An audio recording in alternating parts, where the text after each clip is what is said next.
चलिए जानते हैं देश और दुनिया की सिलेक्टेड काम की और महत्वपूर्ण 25 बड़ी खबरों को सिर्फ 5 मिनट में।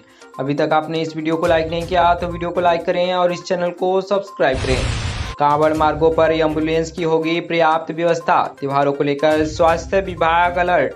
सीएम योगी सभी स्वास्थ्य इकाइयों में पर्याप्त दवाइयों का इंतजाम, इमरजेंसी सेवाएं दुरुस्त रखने और स्वास्थ्य कर्मियों की पर्याप्त संख्या में तैनाती, उपकरणों को क्रियाशील रखने व जांच आदि के लिए समुनिश्चित इंतजार करने को कहा है।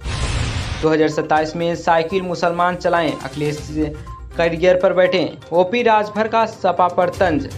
राजभर ने कहा कि अगर 2027 में सपा की सरकार बनती है तो अखिलेश यादव को खुद मुख्यमंत्री बनने के बजाय किसी मुसलमान नेता के बेटे को मुख्यमंत्री बनाना चाहिए। उन्होंने कहा कि 2027 विधानसभा चुनाव में अगर सपा की सरकार बनती है तो किसी मुसलमान के बेटे को साइकिल चलवाने देना चाहिए और अखिलेश यादव को कैरियर पर बैठना चाहिए। यानी उनका कहना है कि किसी मुसलमान को यूपी की कमान सौंपनी चाहिए।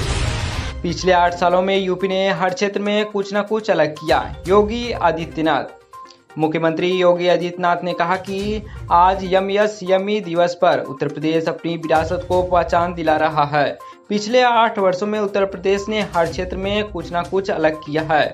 2017 के पहले का उत्तर प्रदेश दंगों, माफिया गिरोहों, बेटी व्यापारियों के लिए सबसे असुरक्षित प्रदेश था। गाजियाबाद के लोगों के लिए गुड न्यूज, सीएम योगी ने कर दिया बड़ा ऐलान।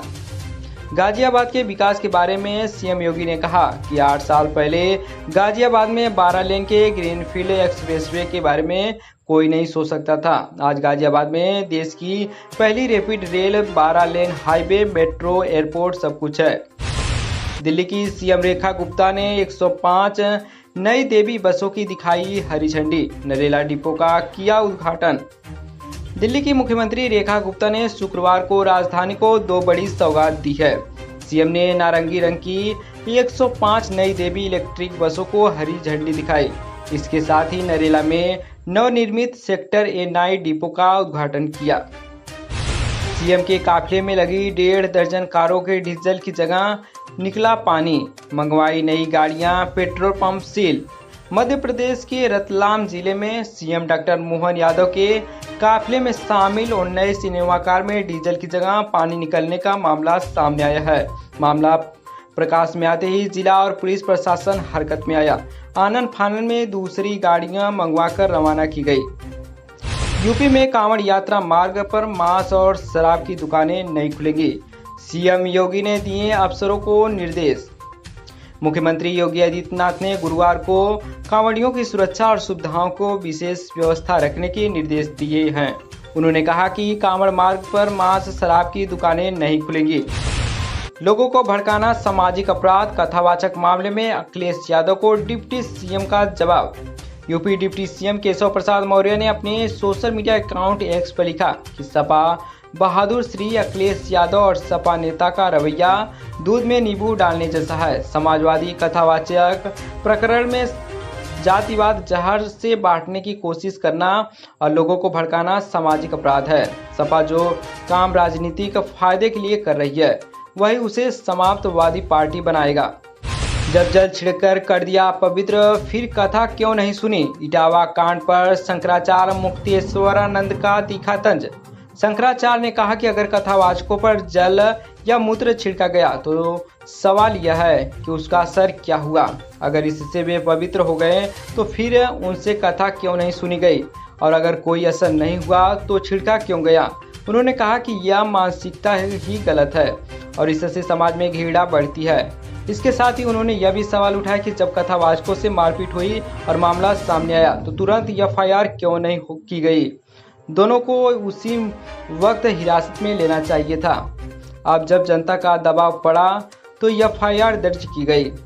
गैंगस्टर रोमिल बोहरा का हुआ अंतिम संस्कार। जेल से आकर पिता ने दी मुखाग्नि। विलखती मां बोली कोई भी बच्चा क्रिमिनल ना बने। गैंगस्टर रोमिल बोहरा के शव का शुक्रवार को अंतिम संस्कार कासपुर के शमशान घाट में कर दिया गया था। वहीं उसकी मां रीसा बोहरा रोते हुए कह रही थी कि कोई भी बच्चा गैंगस्टर ना बने, कोई भी गैंग लाइन में न जाए। माता व पिता के बारे में सोचे, माँ बाप के दिल पर क्या बीतती है। फांसी लगाकर छात्र ने की आत्महत्या। लखनऊ से बीटेक कर रहा था आकाश। हरखौली निवासी सुरेंद्र यादव का बेटा आकाश यादव शुक्रवार को अपने मकान के कमरे में पढ़ रहा था। पढ़ने के दौरान ही उसने पंखे की कुंडी में फंदा लगा लिया। किसी काम से घर वाले जब उसे बुलाने गए तो खिड़की के अंदर का दृश्य देखकर उनके होश उड़ गए। इसके बाद घटना की सूचना पुलिस को दी गई। युवक के कमरे से सुसाइड नोट मिला जिसमें लिखा था, ज्यादा रुपए खर्च मैंने करवा दिए, अब मैं जा रहा हूं। मौके पर पहुंची पुलिस ने शव को कब्जे में लेकर तुरंत कार्रवाई शुरू की है। देवरिया के रुद्ररूप में बर्बरता, युवक की डंडे से पीट कर हत्या, वीडियो सामने आने के बाद दरोगा सस्पेंड। उत्तर प्रदेश के देवरिया के बीठलपुर गांव में एक दिल दहलाने वाली घटना सामने आई है, जहां पर एक युवक के साथ डंडे से जमकर मारपीट की गई। युवक के साथ इतनी बेरहमी से मारपीट की गई कि हॉस्पिटल में कुछ दिनों के इलाज के बाद उसकी मौत हो गई। इस मारपीट का वीडियो सोशल मीडिया पर वायरल होने के बाद एसपी ने दरोगा को सस्पेंड कर दिया है। इटावा कथावाचक कांड, 19 बवाली गिरफ्तार, 13 गाड़ियां सीज, गांव में फोर्स तैनात। अहिर रेजिमेंट और गांव महासभा के उपद्रव के बाद एक्शन में पुलिस। इटावा के थाना बाकेवर क्षेत्र गांव दादरपुर में बीते गुरुवार को भारी बवाल हुआ। गांव में घुसने से रोकने पर अहिर रेजिमेंट और यादव महासभा के लोगों ने पुलिस वालों पर पथराव किया। अपने बचाव में पुलिस को हवाई फायरिंग करनी पड़ी। इस घटना के बाद इलाके का माहौल तनावपूर्ण हो गया है।